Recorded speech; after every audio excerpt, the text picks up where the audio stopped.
ರಾಜ್ಯ ರಾಜಕಾರಣದಲ್ಲಿ ಸಂಚಲನ ಮೂಡಿಸಿದ ಮೂಡ ಹಗರಣ. ಸಿಎಂ ಸಿದ್ದರಾಮಯ್ಯ ವಿರುದ್ಧ ರಾಜ್ಯಪಾಲರು ಪ್ರಾಸಿಕ್ಯೂಷನ್ ಅನುಮತಿ ಹಿನ್ನೆಲೆ ಮೈಸೂರಿನಲ್ಲಿ ಕಾಂಗ್ರೆಸ್ ಮುಖಂಡ ಸಿದ್ದೇಗೌಡ ಸುದ್ದಿಗೋಷ್ಠಿ ನಡೆಸಿ ಮಾತನಾಡಿದ ಅವರು, ಮೂಡ ಹಗರಣ ಈ ರೀತಿ ತಿರುವು ಪಡೆದುಕೊಳ್ಳಲು ಮೂಡ ಅಧ್ಯಕ್ಷ ಮರಿಗೌಡ ಕಾರಣ. ಸಿದ್ದರಾಮಯ್ಯ ಅವರ 40 ವರ್ಷದ ರಾಜಕಾರಣದಲ್ಲಿ ಇದೇ ಮೊದಲ ಬಾರಿಗೆ ಆರೋಪ ಕೇಳಿಬರುತ್ತಿದೆ. ಅವರು 2 ಬಾರಿ ಮುಖ್ಯಮಂತ್ರಿಯಾದವರು. ಯಾವತ್ತೂ ಅವರ ಮೇಲೆ ಈ ರೀತಿ ಆರೋಪ ಕೇಳಿಬಂದಿರಲಿಲ್ಲ. ಮರಿಗೌಡ ಬಲಗಾಲು ಇಟ್ಟುಕೊಂಡು ಮೂಡ ಪ್ರವೇಶ ಮಾಡುತ್ತಿದ್ದ ಹಾಗೆ ಈ ರೀತಿ ಹಗರಣ ಎಂದು ಕೇಳಿಬರುತ್ತಿದೆ. ಇದರಿಂದ ಸಿಎಂ ಸಿದ್ದರಾಮಯ್ಯ ಹಾಗೂ ಪಕ್ಷಕ್ಕೆ ಕೆಟ್ಟ ಹೆಸರು ಬಂದಿದೆ. ಹೀಗಾಗಿ ಮೂಡ ಅಧ್ಯಕ್ಷ ರಾಜೀನಾಮೆ ಕೊಟ್ಟು ಮನೆಗೆ ಹೋಗಬೇಕು. ಕಾಂಗ್ರೆಸ್ ಮುಖಂಡ ಸಿದ್ದೇಗೌಡ ಮರಿಗೌಡ ವಿರುದ್ಧ ಆಕ್ರೋಶ ವ್ಯಕ್ತಪಡಿಸಿದ್ದಾರೆ. ಮುಂದುವರಿದು ಮಾತನಾಡಿದ ಅವರು, ಜಿಟಿ ದೇವೇಗೌಡ ಹರಕೆಯ ಕುರಿ ಎಂದು ತಿಳಿಸಿದ್ದಾರೆ. ವಿರೋಧ ಪಕ್ಷಗಳಾದಂಥ ಜೆಡಿಎಸ್, ಬಿಜೆಪಿ, ಏನು ಈ ಕಾಂಗ್ರೆಸ್ ಪಕ್ಷ 136 ಸೀಟು ಈ ರಾಜ್ಯದಲ್ಲಿ ಭಾರಿ ಬಹುಮತದಿಂದ ಗೆದ್ದು ಈ ರಾಜ್ಯದ ಮುಖ್ಯಮಂತ್ರಿಗಳಾಗಿ ಸನ್ಮಾನ್ಯ ಸಿದ್ದರಾಮಯ್ಯ ಸಾಹೇಬರು, ಉಪಮುಖ್ಯಮಂತ್ರಿಗಳಾಗಿ ಡಿ ಕೆ ಸಾಹೇಬರು ಇವತ್ತು ಒಳ್ಳೆ ಆಡಳಿತವನ್ನು ಏನು 2023ರಲ್ಲಿ ಎಲೆಕ್ಷನ್ನಲ್ಲಿ ಅವರೇನು 5 ಗ್ಯಾರಂಟಿಗಳನ್ನು ಬಿಡುಗಡೆ ಮಾಡಿದ್ರು, ಅದರ ಪ್ರಕಾರವಾಗಿ ಈ ರಾಜ್ಯದಲ್ಲಿ 5 ಗ್ಯಾರಂಟಿಗಳು ನಿರಂತರವಾಗಿ ನಡ್ಕಬರ್ತಾ ಇದೆ. ಅದನ್ನು ವಿರೋಧ ಪಕ್ಷದ ನಾಯಕರುಗಳು ಸೌರ್ಸಕ್ಕಾಯ್ತಾ ಇಲ್ಲ.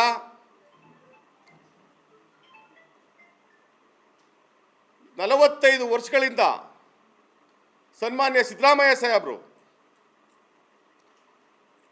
ಯಾವುದೇ ಒಂದು ಕಪ್ಪು ಚುಕ್ಕಿ ಇಲ್ಲದ ರೀತಿಯಲ್ಲಿ ಈ ರಾಜ್ಯದಲ್ಲಿ ಒಳ್ಳೆ ಆಡಳಿತವನ್ನು ಕೊಟ್ಕೊಂಡು ದಲಿತರ ನಾಯಕರಾಗಿ, ಅಲ್ಪಸಂಖ್ಯಾತರ ನಾಯಕರಾಗಿ, ಹಿಂದುಳಿದ ವರ್ಗದ ನಾಯಕರಾಗಿ ಎಲ್ಲರನ್ನೂ ಒಂದು ಶಕ್ತಿ ತುಂಬಿಕೊಂಬರೋಂಥ ಕೆಲಸವನ್ನು ಮಾಡ್ಕೊಂಬಂದಿದ್ದಾರೆ. ಇವತ್ತು ಅವ್ರು ಮಾಡ್ಕೊಂಬಂದಿರೋಂಥ ಕೆಲಸಕ್ಕೆ ಇವರು ಸೌರ್ಸ್ನಾರ್ದಂತೆ ಇವತ್ತೇನು ಸನ್ಮಾನ್ಯ ಮುಖ್ಯಮಂತ್ರಿಗಳಾದಂಥ ಸಿದ್ದರಾಮಯ್ಯ ಸಾಹೇಬರ ಪತ್ನಿಯವ್ರಿಗೆ ಅವರ ಅಪ್ಪನ ಮನೆಯಿಂದ ಏನು 3 ಎಕರೆ ಚಿಲ್ಲರೆ ಜಮೀನನ್ನು ಕೊಟ್ಟಿದ್ರು, ಅದನ್ನು ಮೂಡದವರು ಅಕ್ವೈರ್ ಮಾಡ್ಕೊಂಡ್ರು. ಅದರಿಂದ ಅವ್ರಿಗೆ 14 ಸೈಟನ್ನು ಕೊಟ್ಟಿದ್ದಾರೆ. 14 ಸೈಟು ಏನಾರ ಈ ರಾಜ್ಯದ ಮುಖ್ಯಮಂತ್ರಿಯಾಗಿ 2013ರಿಂದ 2018ವರೆಗೆ ಪೂರ್ಣಾವಧಿ ಮುಖ್ಯಮಂತ್ರಿಯಾಗಿ ಸರ್ಕಾರವನ್ನು ನಡೆಸ್ಕೊಂಡು ಬಂದ್ರಲ್ಲ ಸನ್ಮಾನ್ಯ ಸಿದ್ದರಾಮಯ್ಯ ಸಾಹೇಬರು, ಆಗೇನಾರ 14 ಸೈಟನ್ನು ಕೊಟ್ಟಿದ್ರಾ? ಇಲ್ಲ ಈಗ 2023ರಲ್ಲಿ ಈ ರಾಜ್ಯದ ಮುಖ್ಯಮಂತ್ರಿ ಆದ್ರಲ್ಲ, ಆಗೇನಾರ ಅವ್ರ ಅವಧಿಯಲ್ಲಿ ಏನಾರ ಸೈಟನ್ನು ಕೊಟ್ಟಿದ್ದಾರಾ? ಇಲ್ಲ. ಇವರು ಇನ್ನೇನು ಸಿದ್ದರಾಮಯ್ಯ ಸಾಹೇಬ್ರನ್ನ, ಡಿ ಕೆ ಸಾಹೇಬ್ರನ್ನ ನಾವೇನು ಮಾಡೋಕ್ಕಾಗಲ್ಲ, ನಾವು 2 ಪಕ್ಷ ಒಂದಾದ್ರೂ 2028ರ ಚುನಾವಣೆಯಲ್ಲೂ ನಾವು ಗೆಲ್ಲಕ್ಕಾಗಲ್ಲ ಅನ್ನೋ ಭಯಕ್ಕೋಸ್ಕರ ಇವರು ಸಿದ್ದರಾಮಯ್ಯ ಸಾಹೇಬ್ರ ಮೇಲೆ ಏನಾರು ಒಂದು ಕಪ್ಪು ಚುಕ್ಕಿ ತಂದು ಇಡಬೇಕು ಅಂತೇಳಿ ಈ ಲೆಟರನ್ನು ಕಳಿಸಿ ರಾಜ್ಯಪಾಲರಿಂದ ಇವತ್ತು ಇಕ್ಕಟ್ಟಿಗೆ ಸಿಕ್ಸಂಥ ಕೆಲಸವನ್ನು ಜೆಡಿಎಸ್ ಪಕ್ಷ, ಬಿಜೆಪಿ ಪಕ್ಷಗಳು ಮಾಡಿದೆ. ಆದರೆ ಸನ್ಮಾನ್ಯ ಸಿದ್ದರಾಮಯ್ಯ ಸಾಹೇಬರು ಸೈಟ್ಗಳನ್ನು 14 ಸೈಟ್ಗಳನ್ನೆಲ್ಲ 14,000 ಸೈಟ್ಗಳನ್ನು ಬೇಕಾದ್ರೆ ಮಾಡ್ಬೋದಾಗಿತ್ತು ಮೈಸೂರು ಜಿಲ್ಲೆ ಒಳಗೆ. ಅವರು 45 ವರ್ಷ ರಾಜಕೀಯದಲ್ಲಿ ಒಂದು ಸೈಟ್ಗಳನ್ನು ಮಾಡಿಲ್ಲ. ಇವತ್ತು ಅವರ ಗ್ರಾಮದಲ್ಲಿ ಸಿದ್ದರಾಮನುಂಡಿಲಿ ಅವ್ರ ಸಂಬಂಧಿಕರು ಇವತ್ತು ಸಾಮಾನ್ಯ ಒಬ್ಬ ರೈತರ ಥರ ಇದ್ದಾರೆ. ಮಾಡಿಕೊಡ್ಬೋದಾಯ್ತು ಸಂಬಂಧಿಕರಿಗೆ ಏನು ಬೇಕಾದ್ರೂ. ಸನ್ಮಾನ್ಯ ಸಿದ್ದರಾಮಯ್ಯ ಸಾಹೇಬರು ಈ ರಾಜ್ಯದ ಜನಕ್ಕಾಗಿ ಮುಡುಪಾಗಿದ್ದರ ಹೊರತು ಅವರು ಮನೆಯವ್ರಿಗೆ ಅನುಕೂಲ ಮಾಡಬೇಕು ಅನ್ನೋ ರೀತಿಯಲ್ಲಿ ಅವರು ಯಾವಾಗಲೂ ಬಂದಿಲ್ಲ. ನಾವು ಅವ್ರ ಜೊತೆಲಿ 83ರಿಂದನೂ ನಾವು ನೋಡ್ಕೊಂಡು ಬಂದಿದ್ದೀವಿ. ಅವ್ರು ಯಾವತ್ತೂ ಅವ್ರ ಮೈ ಮೇಲೆ ಅವ್ರ ಕಪ್ಪು ಚುಕ್ಕಿ ತಗೊಂಡಿಲ್ಲ. ಹಂಗೆ ತಗೊಂಡಿದ್ರೆ ನರೇಂದ್ರ ಮೋದಿ ಅವ್ರಿಗೆ, ಅಮಿತ್ ಶಾ ಅವ್ರಿಗೆ ಕೈ ತೋರಿಸ್ಕೊಂಡು ಮಾತಾಡೋ ತಾಕತ್ತು ಈ ರಾಜ್ಯದಲ್ಲಿ ಯಾರಿಗಾರ ಇದೆ ಅಂದರೆ ಅದು ಸನ್ಮಾನ್ಯ ಸಿದ್ದರಾಮಯ್ಯ ಸಾಹೇಬ್ರಿಗೆ ಒಬ್ಬರಿಗೆ ಇರೋದು. ಯಾವ ಪಕ್ಷದವ್ರಿಗೂ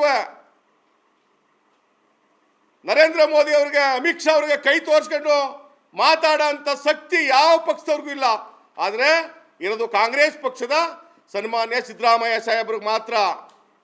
ಅದಕ್ಕೋಸ್ಕರ ಇವರು ಅವ್ರ ಮೇಲೆ ಕಪ್ಪು ಚುಕ್ಕಿ ತಂದು ಮುಖ್ಯಮಂತ್ರಿಯಿಂದ ಇಳಿಸ್ಬೇಕು, ಇಡೀ ರಾಜ್ಯದಲ್ಲಿ ಅನುಕೂಲ ಮಾಡಿಕೊಟ್ಬಿಡ್ತಾರೆ ಅಂಥೇಳಿ ಈಗ ಎರಡು ಪಕ್ಷದವರು ಸೇರ್ಕೊಂಡು, JDS BJP ಅವರು ಸೇರ್ಕೊಂಡು ಈ ಪಿತೂರಿಯನ್ನು ಮಾಡ್ತಾ ಇದ್ದಾರೆ. ಅದು ಅವ್ರ ಅಪ್ಪನ ಮನೆಯಿಂದ ಪಾರ್ವತಮ್ಮನ ಕೊಟ್ಟಿರೋಂಥದ್ದು ಜಮೀನು. ಇವತ್ತುವರೆಗಂಟ ಸನ್ಮಾನ್ಯ ಸಿದ್ದರಾಮಯ್ಯ ಸಾಹೇಬ್ರ ಪತ್ನಿಯವರು ಒಂದೇ ಒಂದು ಜಾಗದಲ್ಲಿ, ಒಂದು ಸಮಾರಂಭದಲ್ಲಿ, ಯಾವ ವೇದಿಕೆ ಮೇಲೂ ಕಾಣಿಸ್ಕೊಂಡಿಲ್ಲ. ಯಾವುದೇ ಒಂದು ದೇವಸ್ಥಾನಕ್ಕೆ ಹೋಗ್ಬೇಕಾದ್ರೂ ಸಾಮಾನ್ಯ ಜನದ ರೀತಿಲಿ ಒಂದು ದೇವಸ್ಥಾನಗಳಿಗೆ ಹೋಗ್ತಾರೆ. ಇವತ್ತು ಯಾವುದೂ ಸಿಗ್ತಿಲ್ಲ ಅಂತೇಳಿ ಅವ್ರ ಅಪ್ಪನ ಮನೆಯವರು ಮಗಳು ಕೊಟ್ಟಿರೋಂಥ ಆಸ್ತಿ ವಿಚಾರದಲ್ಲಿ ಮೂಡಾದವರು 14 ಸೈಟ್ ಕೊಟ್ಟಿರೋದಕ್ಕೋಸ್ಕರ ಅದು BJP ಅವ್ರ ಕಾಲದಲ್ಲಿ ಕೊಟ್ಟಿರೋಂಥ ಸೈಟು. ಕಾಂಗ್ರೆಸ್ ಪಕ್ಷದ ಮುಖ್ಯಮಂತ್ರಿಯಾಗಿ ಕೊಟ್ಟಿರೋಂಥದ್ದಲ್ಲ, BJP ಪಕ್ಷದವರು ಕೊಟ್ಟಿರೋಂಥದ್ದು. ಅವರು ಅಕ್ರಮವಾಗಿ ಅವ್ರ ಆಸ್ತಿನ ಮೂಡಕ್ಕೆ ತಗೊಂಡು 14 ಸೈಟಾಗಿ ಕೊಟ್ಟಿರೋದು. ಅವರೇನು ಮೋಸ ಮಾಡಿಲ್ಲ. ಇವತ್ತು MLA ಆದವರು ಯಾವ್ಯಾವುದೋ ಮಟ್ಟಕ್ಕೆ ತಿರುಗಾಡ್ತಾರೆ. ಇವತ್ತು ಇಲ್ಲಿವರೆಗಂಟ ಮೈಸೂರಲ್ಲಿ ಎಷ್ಟು MLA ಅವ್ರ ಮನೆ ಕಾಂಪ್ಲೆಕ್ಸ್ಗಳವ, ಯಾವ್ಯಾವ ಜಾಗದಲ್ಲಿ 100 ಎಕರೆ ಜಮೀನಿದೆ. ಸನ್ಮಾನ್ಯ ಸಿದ್ದರಾಮಯ್ಯ ಸಾಹೇಬ್ರದ್ದು ಏನಾರ ಇದೆಯಾ? ಆದ್ದರಿಂದ ಯಾವುದೇ ಕಾರಣಕ್ಕೂ ಅವರು ಮುಖ್ಯಮಂತ್ರಿ ಸ್ಥಾನದಿಂದ ಇಳಿಯೋ ಪ್ರಶ್ನೆನೇ ಇಲ್ಲ. ಅವರು ಎಲ್ಲ ಈ ಕರ್ನಾಟಕದ ಎಲ್ಲ ವರ್ಗದ ಜನಾಂಗದ ನಾಯಕರು ಅವರು. ಹಂಗಿದ್ರೆ ಅವ್ರ ಜಾತಿಗೆ ಕೊಟ್ಕೋಬೋದಾಗಿತ್ತು. ನಾನು ಒಬ್ಬ ಸಾಮಾನ್ಯ ರೈತರ ಮಗನಿಗೆ ಒಂದು ರಾಷ್ಟ್ರೀಯ ಪಕ್ಷ ಬಿ ಫಾರಂ ಕೊಡ್ತದೆ ಅಂದರೆ SC ಮಾದೇವಪ್ಪನವರು, ವೆಂಕಟೇಶ್ ಅಣ್ಣವರು, ಸಿದ್ದರಾಮಯ್ಯ ಸಾಹೇಬರು, DK ಸಾಹೇಬರು ಸೇರಿ ಇವತ್ತು ಒಂದು ರಾಷ್ಟ್ರೀಯ ಪಕ್ಷ ನನಗೆ ಬಿ ಫಾರಂ ಕೊಟ್ಟು ನಾನು 82,000 ಮತಗಳನ್ನು ನನ್ನ ಚಾಮುಂಡೇಶ್ವರಿ ಕ್ಷೇತ್ರದ ಮತದಾರರು ನನಗೆ ಮತವನ್ನು ಕೊಟ್ಟಿದ್ದಾರೆ ಕಾಂಗ್ರೆಸ್ ಪಕ್ಷಕ್ಕೆ. ಆದ್ದರಿಂದ ನಮಗೆಲ್ಲ ತುಂಬ ನೋವಾಯ್ತಾ ಇದೆ. ಅದಕ್ಕೋಸ್ಕರನೇ ನಾವು ಹೋರಾಟಕ್ಕೆ ಇಳಿಬೇಕು. ಸಿದ್ದರಾಮಯ್ಯ ಸಾಹೇಬರು ಯಾವುದೇ ಕಾರಣಕ್ಕೂ ಮುಖ್ಯಮಂತ್ರಿ ಸ್ಥಾನಕ್ಕೆ ರಾಜೀನಾಮೆ ಕೊಡಬಾರ್ದು, ಕೊಡೋ ಪ್ರಶ್ನೆನೇ ಬರಲ್ಲ ಇಲ್ಲಿ ಅನ್ನೋ ವಿಚಾರಕ್ಕೆ ನಾನು ಇವತ್ತು ಒಂದು ಪ್ರೆಸ್ ಮೀಟ್ ಮಾಡೋಣ ಅಂತೇಳಿ ತಮ್ಮೆಲ್ಲರೂ ನಾನು ಕರೆದ ಉದ್ದೇಶ. ಇವತ್ತು ಮೂಡಾದಲ್ಲಿ ಮರಿಗೌಡರ ವರ್ತನೆ, ಅವರು ಕೊಟ್ಟಂತ ಒಬ್ಬರ ಮಾಜಿ ಮಂತ್ರಿ ಹಾಲಿ ಶಾಸಕರ ಮಾತನ್ನ ಒಂದು ಹೋಟ್ಲಲ್ಲಿ ಕೇಳ್ಕೊಂಡು ಇವತ್ತು ಕಾಂಗ್ರೆಸ್ ಸರ್ಕಾರ ಒಂದು ಮೂಡ ಅಧ್ಯಕ್ಷರು ಮಾಡಿಕೊಟ್ಟದ್ದನ್ನು ಅದನ್ನು ಜನಕ್ಕೆ ಒಳ್ಳೇದು ಮಾಡ್ಕೊಂಡು, ಒಳ್ಳೆ ಕಾರ್ಯ ಮಾಡ್ಕೊಂಡು, ಬಡವರ ಬಗ್ಗರಿಗೆ ಸೈಟ್ ಕೊಟ್ಟುಕೊಂಡು ಮಾಡೋಂಥ ಕೆಲಸನ ಬಿಟ್ಟು ಯಾರೋ ಒಬ್ಬ ಮಾಜಿ ಮಂತ್ರಿ ಮಾತನ್ನ, ಹಾಲಿ ಶಾಸಕರ ಮಾತನ್ನ ಒಂದು ಹೋಟ್ಲಲ್ಲಿ ಕುಂತ್ಕೊಂಡು ಕೇಳ್ಕೊಂಡು ನೀನು ಆಯುಕ್ತರಿಗೂ DC ಅವ್ರಿಗೂ ಲೆಟರ್ ಬರೀತೀರಿ ಅಂತ ಅಂದರೆ ನಿಮಗೇನಾರ ಆ ಮೂಡದಲ್ಲಿ ಒಂದು ಸೆಕೆಂಡ್ ಕುಂತ್ಕೊಳ್ಳೋಕ್ಕೆ ನಿನಗೆ ನೈತಿಕತೆ ಇದೆಯಾ? ಆದ್ರಿಂದ 2013ರಿಂದನೂ ಸತ್ಯಪ್ಪ ಸೋಲ್ಬೇಕಾದ್ರೆ ಈ ಮರಿಗೌಡ್ರೆ ಕಾರಣ. 2018ರಲ್ಲಿ ಸನ್ಮಾನ್ಯ ಸಿದ್ದರಾಮಯ್ಯ ಸಾಹೇಬರು ಸೋಲ್ಬೇಕಾದ್ರೆ ಈ ಮರಿಗೌಡ್ರೆ ಕಾರಣ. 2023ರಲ್ಲಿ ನಾನು ಸೋಲ್ಬೇಕಾದ್ರೆ ಈ ಮರಿಗೌಡ್ರೆ ಕಾರಣ. ಇಡೀ ಚಾಮುಂಡೇಶ್ವರಿ ಕ್ಷೇತ್ರದಲ್ಲಿ ಯಾವುದೇ ಜಾತಿನೂ ಒಂದುಗೂಡಿ ಕಾಂಗ್ರೆಸ್ ಪಕ್ಷದವ್ರನ್ನ ಬಿಟ್ಟಿಲ್ಲ. ಕುರುಬರನ್ನು ಎಲ್ಲರನ್ನೂ ಮಾಡಿ ಕುರುಬ ಜನಾಂಗನೂ ಮಟ್ಟಾಕ ಬಂದವನೇ ಮರಿಗೌಡ.